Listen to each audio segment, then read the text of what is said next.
Luxury goods are more than just handbags, watches, and shoes. They are symbols of success, markers of exclusivity, and status badges in a world obsessed with appearances. But beneath the glamour lies a tangled web of aspiration, imitation, and consequence. Today, we are diving deep into the phenomena of luxury, dupes, fakes, resellers, and the search for status, exploring how they shape our wallets, identities, and even our society. The luxury goods market is booming. In 2023, global sales of luxury items reached a staggering $380 billion, a 21% increase from the previous year. Despite inflation and economic instability, this growth shows no signs of slowing down. During the COVID-19 pandemic, many industries suffered significant losses, but the luxury market proved surprisingly resilient. While physical stores closed and global travel restrictions hindered international shopping, luxury brands quickly adapted by strengthening their online presence and implementing targeted marketing strategies. Sales in certain categories like apparel dipped initially, but accessories, watches, and handbags rebounded due to their perceived status as investment pieces.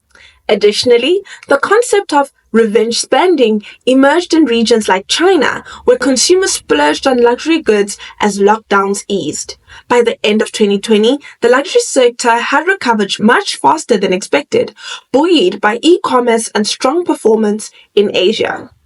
But who's driving this growth?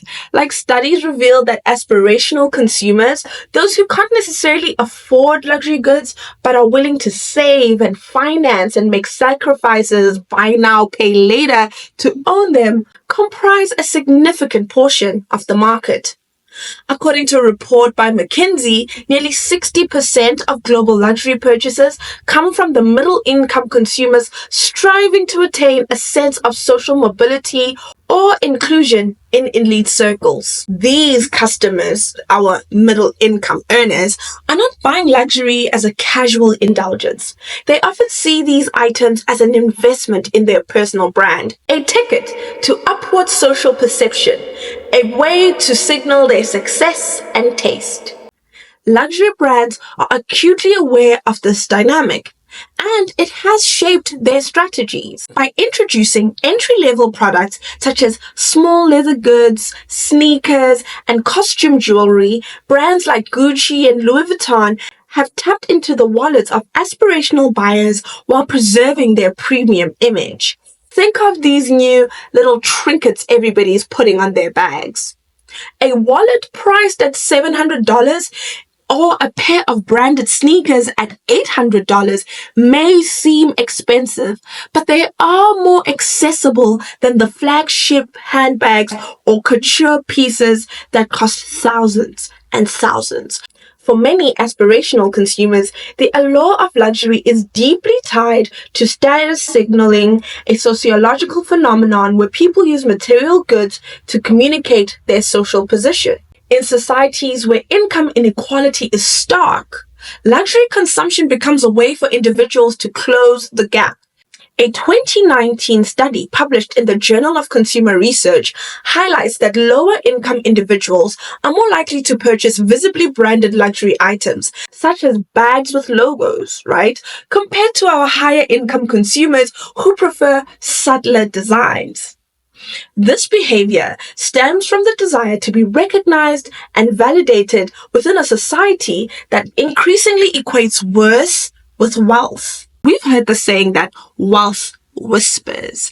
So now these very same middle-income consumers are trying to obtain the quiet luxury, anti-logo mania fashion that historically felt preserved for the wealthiest among us. But it becoming a trend and people finding ways to fit this quiet luxury aesthetic by using stores like Zara and Shein inherently means that it is still unattainable for most. Let's use this trend as an example of how quiet luxury in the hands of the masses doesn't work. If you think this look does not exemplify quiet luxury, I would say you're very wrong. It's an equestrian-inspired look. Field jacket, riding boot. This style is what this style came from. This is the result of these sort of articles. This is not a Penelope Chilvers boot. This is not a Barber jacket. But we can see the inspiration, right? This is actual quiet luxury and arguably an example of inconspicuous consumption. It looks like it's easy to replicate, but this is where the masses end up. And this pursuit for social status comes with financial consequences. According to a survey by Credit Karma, nearly 40% of millennials who purchase luxury items use credit or other forms of debt to do so, often resulting in financial strain. This creates a paradox. Individuals strive to appear wealthy, even as these purchases may exacerbate their financial difficulties. Additionally, aspirational spending is amplified by social media, which bombards users with images of influencers and celebrities flaunting luxury goods. Platforms like Instagram and TikTok create an endless loop of comparison, encouraging consumers to equate ownership of luxury with happiness and success. The Harvard Business Review notes that the aspirational consumer often feels that they are buying into a dream rather than just purchasing an item. This phenomenon also reflects deeper societal issues. In cultures with strong materialistic values, success is frequently measured by what people own rather than who they are. The luxury industry's marketing further exploits these cultural norms, perpetuating the idea that owning a piece of a luxury brand equates to making it in life. The intersection of race and class in aspirational luxury consumption is worth noting. Studies from institutions like Georgetown University reveal that historically marginalized groups, particularly in Western societies, are more likely to view luxury as a tool of countering stereotypes and asserting social belonging. This adds another layer to the discourse. For some, luxury is not just a status symbol, but also a means of reclaiming dignity in a world that often denies them respect. This then can lead us to movements such as Black girl luxury, a cultural and social phenomenon that celebrates Black women indulging in luxury as a form of self-care, empowerment, and resistance to systemic marginalization. Rooted in the idea that Black women deserve abundance and joy, this movement is often showcased on platforms like TikTok, Instagram, and YouTube, where creators highlight vacations, high-end shopping experiences, and luxury living. It challenges long-standing stereotypes that have historically excluded Black women from spaces of wealth and opulence, instead asserting that they too are entitled to the privilege associated with luxury. I listened to an episode of the Just Us podcast where Tashira, who her page is Politics and Fashion, she's on YouTube and TikTok and Instagram, and she talks about how the Black girl luxury movement has its pitfalls, but also it's about Black women deserving rest, and rest as a form of resistance. If you have a moment, please check it out. I'll link the video, or also you can listen to them on any streaming platform. Sociologists link the Black girl luxury movement to the broader conversation about representation and equity. For many Black women, participating in luxury is more than a personal indulgence. It's a way to reclaim agency in a society that often undervalues their contributions. The movement also disrupts traditional narratives that tie wealth exclusively to whiteness or maleness, showcasing that luxury is attainable and valid across all demographics. However, critics argue that it sometimes risks perpetuating materialism, although supporters counter that it's about more than products. It's about affirming Black women's right to live lavishly and unapologetically. And for those who want the prestige but can't afford it, alternatives abound. This gap has fueled the rise of two parallel industries: dupes and counterfeits. Dupes and fakes are not the same thing. Dupes are legitimate products inspired by luxury designs, but don't infringe on trademarks. Think of a $60 bag that resembles a $6,000 bag. similar aesthetics, but without logos or brand name, or at times different logos and brand names. Counterfeits, on the other hand, are outright replicas attempting to pass as authentic. Platforms like DHgate and Alibaba make it easy to buy fake Louis Vuitton bags or Rolex watches for a fraction of the price. The global counterfeit industry is enormous, valued at over $500 billion annually, and its growth mirrors our cultural obsession with luxury. When Walmart released an $80 handbag resembling the iconic Hermes Birkin, often dubbed the Walmart Birkin or Workin, social media exploded with reactions. On TikTok and Instagram, users debated the bag's significance, with opinions ranging from seeing it as a clever critique of consumerism to dismissing it as yet another example of corporations capitalizing on people's desire for luxury. Symbolizes the democratization of luxury aesthetics. By offering an affordable alternative to a bag that starts at $10,000 and can climb up to $300,000, Walmart is challenging the exclusivity and gatekeeping inherent in the luxury industry. Some of us buyers view this purchase as a tongue-in-cheek rejection of the notion that only the wealthy deserve access to high design. Owning the Walmart Birkin isn't about imitating wealth, okay? But rather about mocking the social structures that treat a handbag as a status symbol. Okay, I hear you, but Walmart is simply exploiting the cultural cachet of a Birkin to capitalize on a trend. The dupe economy thrives on aspiration for luxury. And the Walmart Birkin represents a strategic move to monetize that desire without addressing the systemic issues tied to luxury consumption. Come on. The buyers of this bag aren't consciously critiquing consumerism. They simply wanted a bag that looked like or resembled a Birkin at the fraction of the cost. And this is why the Walmart Birkin is not a form of social commentary and more a commercial product playing an aspirational consumer's desires. Okay, girls. I just want to say, the existence of a Birkin is unlikely to affect the Birkin in any substantive way. The value of the Hermes Birkin is derived from its scarcity, craftsmanship, the brand's carefully curated mystique.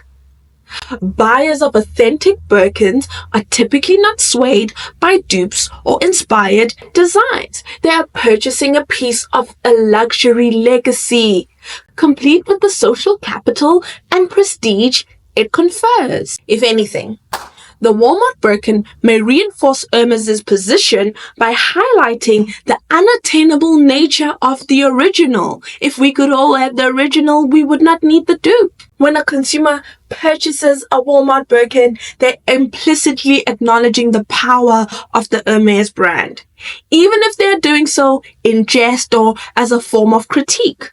This phenomenon, where the existence of dupes or inspired designs actually strengthens the original's cachet, has been observed across multiple luxury categories. However, Hermes may view such products as a threat to its intellectual property, as it has aggressively defended its designs in the past. Whether Walmart's bag crossed the line into imitation or remained a harmless homage could spark legal debates, further fueling the cultural conversation about exclusivity and accessibility in fashion. I feel like I do this in every one of my videos, but social media plays a critical role in amplifying these trends. Okay. Platforms like Instagram, TikTok, and YouTube glamorize luxury goods, we know this, right? Creating that intense FOMO. Meanwhile, influencers normalize dupes or even openly endorse counterfeits, subtly reshaping perceptions of value and authenticity. Social media has become the epicenter of the dupe economy, with the hashtag dupe amassing a staggering 3.6 billion views on TikTok.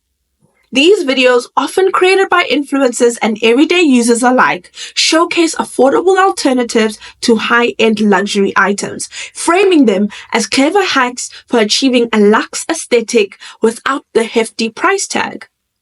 This trend reflects a cultural shift where appearances often outweigh authenticity, especially for younger generations. A recent retail dupes study revealed that 25% of Gen Z consumers admit to purchasing counterfeit goods, further illustrating how social media's normalization of dupes and fakes has blurred the lines between inspired design and illegal imitation. For many Gen Z shoppers, the appeal lies in accessing the aspirational lifestyle promoted by influencers without incurring the financial strain of authentic luxury purchases. This growing trend underscores a large generational attitude toward consumerism, when ownership of visually similar items is often seen as just as valuable as the real thing, especially in the curated world of online content. However, this also raises ethical and legal concerns, as the surge in counterfeit purchases supports industries tied to exploitative labor practices and intellectual property theft. While dupes and counterfeits dominate on one end of the spectrum, the luxury sale market thrives at the other end. Platforms like The Real, who have recently been in controversy over a fake luxury Christmas haul, Vesta Collective and StockX have transformed how people buy and sell luxury items. The secondary market, valued at about $50 billion, offers consumers the chance to own authentic luxury goods, sometimes at a discount, but often at a premium for rare or high-demand pieces. This shift does promote sustainability, as extending the life cycle of luxury goods reduces waste in an industry often criticized for overproduction. Additionally, reselling allows consumers to view their luxury purchases as investments, with some items, such as the Hermes birkin or limited edition sneakers, often appreciating in value. However, as a sneakerhead, I must say the reseller market is not without its downsides. Inflated resale prices can make some items even more unattainable than their retail counterparts, exacerbating exclusivity rather than mitigating it. The rise of professional resellers has also led to practices like bulk purchasing and artificial scarcity, where items are bought en masse in order to manipulate demand and prices. Furthermore, the prevalence of counterfeit goods in the second-hand market poses risks for buyers, even on authenticated platforms. As fakes continue to grow more sophisticated, while the resale market democratizes access to luxury for some, it also raises ethical concerns about transparency, exploitation, and the commodification of high-end fashion. Luxury goods are more than mere products. They are potent symbols of status, success, and competence. A study by the University of Toronto found that people tend to associate designer items, whether genuine or counterfeit, with wealth and competence, reinforcing the idea that material possessions can significantly influence social perceptions. Statista reports that 70% of consumers believe luxury goods enhance perceived social status, underscoring their role as markers of prestige. But the societal implications of owning dupes or fakes vary greatly depending on gender, exposing deeper inequalities in how authenticity and material successes are valued. I spoke about it with my friend who said, notice how the hate is always towards women. I haven't thought about that, but it's actually so true. We don't see any slander TikTok for Audemars Piguet watches particularly. They all have very similar business practices. You have to buy to get the watches offered, and they are oftentimes much more expensive than a Birkin is, especially those watches that retain value. But there is nobody slandering those watches, even though there are other great watches at a more affordable price point. Most importantly, there is no men doing TikToks on how ridiculous that is. But there are women doing TikToks Not just saying that they dislike the bag, but they are disliking the people who buy the bag because they think they're buying it for the status. For women, carrying a counterfeit luxury bag often invites scrutiny and criticism. Society tends to view women's engagement with fashion and luxury through the lens of taste, authenticity, and aspiration, meaning that owning a fake item can be interpreted as a lack of discernment or even dishonesty. Women are often judged more harshly for attempting to fake wealth, as their social capital is frequently tied to their ability to project authenticity and refinement. This reflects a broader expectation that women's appearance should align with societal ideals of effort, beauty, and elegance. In contrast, men who own counterfeit items like sneakers or watches are often praised for their ingenuity or resourcefulness. Rather than being shamed for faking it, they're more likely to be lauded for gaming the system or finding a clever way to access status symbols without overpaying. This double standard reflects broader cultural narratives that view men's relationship with luxury as practical and transactional, while women's engagement is seen as aspirational and performative. The disparity reveals deeper societal biases. Men are permitted to subvert the system, while women are expected to adhere to it. Social media platforms which amplify these perceptions play a significant role in enforcing these gendered norms. Male influencers often frame counterfeit luxury items as hacks or jokes, while female influencers face backlash if their authenticity is questioned. This double standard perpetuates the idea that women's value is more intrinsically tied to their perceived authenticity, while men's value is linked to their ingenuity and resourcefulness. The consequences of counterfeit goods extend far beyond social judgment or the embarrassment of being caught with a fake. Behind the allure of cheaper luxury lies a dark and often unseen supply chain tied to significant ethical and societal issues. The production of counterfeit goods is frequently linked to exploitative labor practices where workers, often in developing countries, face unsafe conditions, meager wages, and lack of legal protections. According to the United Nations Office on Drugs and Crime, 60% of counterfeit factories operate under unsafe working conditions, highlighting the human cost of manufacturing these items. These factories often skirt labor laws, creating environments rife with child labor, forced labor, and other forms of exploitation. Counterfeit production also contributes to environmental harm. Unlike legitimate luxury brands, which are increasingly adopting sustainability practices, counterfeit manufacturers prioritize profit over environmental responsibility. This results in toxic waste, unregulated emissions, and the use of harmful materials, exacerbating global pollution.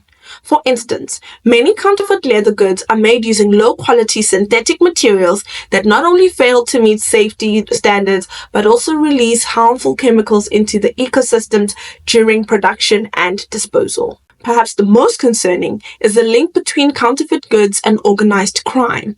The Organization of Economic Cooperation and Development reports that 80% of counterfeit operations are connected to organized crime networks. The profits from these legal enterprises often fund other criminal activities, including human trafficking, drug trade, and terrorism. Consumers seeking to save money by purchasing counterfeits may inadvertently support these activities, perpetuating a cycle of exploitation and harm. While counterfeit goods may seem like harmless imitations on the surface, their production fuels a deeply exploitative and unethical industry. The low cost to the buyer comes at a high cost to workers, the environment, and society at large, making the dupe economy far more damaging than it appears. Even financially, fakes often backfire. Their lower quality means they wear out faster, leading to more frequent replacements. Authentic luxury goods, however, are often durable and can even appreciate in value. For instance, the resale value of authentic Hermes bags has grown 40% since 2020. So, why do so many people turn to dupes, fakes, or resale platforms? The answer lies in the mounting pressure to appear successful in a world dominated by curated social media feeds. Luxury is a visual shorthand for making it, whether you're unboxing the real thing or a convincing knockoff. Traditional media also reinforces these ideas, with brands spending millions on campaigns that tie their products to success, sophistication, and exclusivity. In the end, luxury is about perception as much as the product itself. Whether you save for an authentic piece, opt for a dupe, or explore the resale market, the bigger question remains: who are you buying it for? Yourself or the people watching? Luxury isn't inherently bad, but understanding its implications from the industries it sustains to the pressures it creates is in fact crucial. So the next time you're tempted to buy a dupe, a fake, or a reseller's marked up version of the product, ask yourself, what are you really buying? And at what cost?